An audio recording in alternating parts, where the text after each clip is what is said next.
I had no idea the violent response I got from my father, and all I wanted was my dad to love me, and now he's calling me an idiot.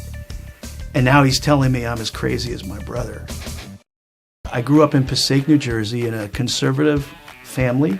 We went to synagogue every week. It was the center of our lives. My parents were in the choir. My mom and dad sang. And it was pretty much our whole world was the synagogue. I didn't know what happened.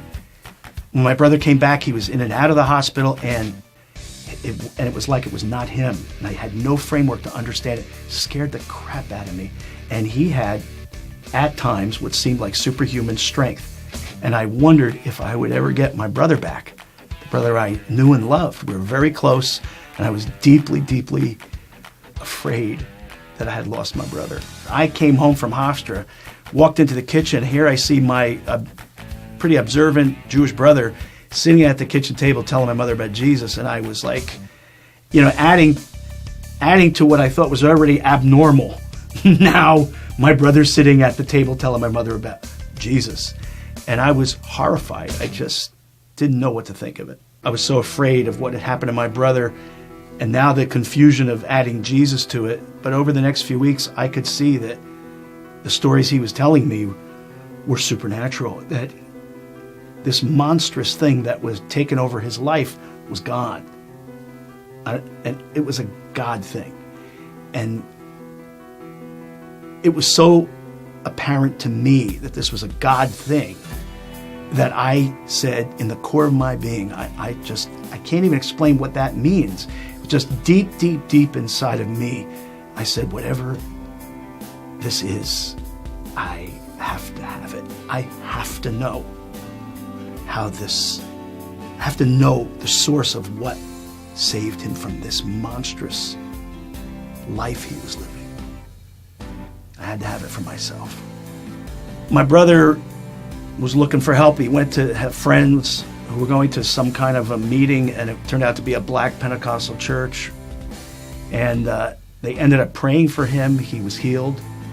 And all of this nightmare was gone. So I went down to Philadelphia because I wanted what my brother had. And I did say yes to this. I said, I want to know God the way you know God. And I came home excited about it, and I told my family. It didn't make my family happy. Everybody was angry. The pressure between the divorce and the pressure with my brother's, what looked like an illness, adding Jesus to it. Now my dad rejecting me brand new all over again because I said I believed, and he pretty much cursed me out. It was more than I could take, and I just said, I'm done. My girlfriend and I, we've been running from God for 3 years. We're planning to get married. We wanted nothing to do with God. We didn't even want God mentioned in the wedding. And we went to a coffee house ministry because there was food. And then it got uncomfortable when this guy named Pastor Gary started talking to us about Jesus.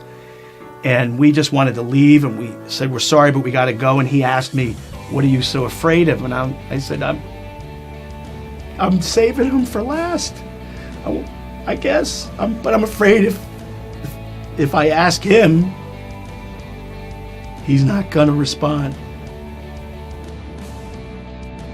So today, 40 years later from that incredible decision between coming to truly believe in Yeshua together, my wife and I got married 2 weeks later, and it's been an incredible journey. We have pioneered a Messianic synagogue. We're part of this movement of making Yeshua relevant, and we made it relevant for our children. They all love God. We've made a Jewish home, and we've had a great marriage, which was my greatest fear of all, and my wife's greatest fear of all was, how do we ever have hope to have a happy marriage and happy children and grandchildren? And God has given us that more than we could have ever imagined. He not only healed my brother, he healed me, he healed my wife, and he gave us a beautiful family, and we've raised our family to love God with all their heart, soul, mind, and strength.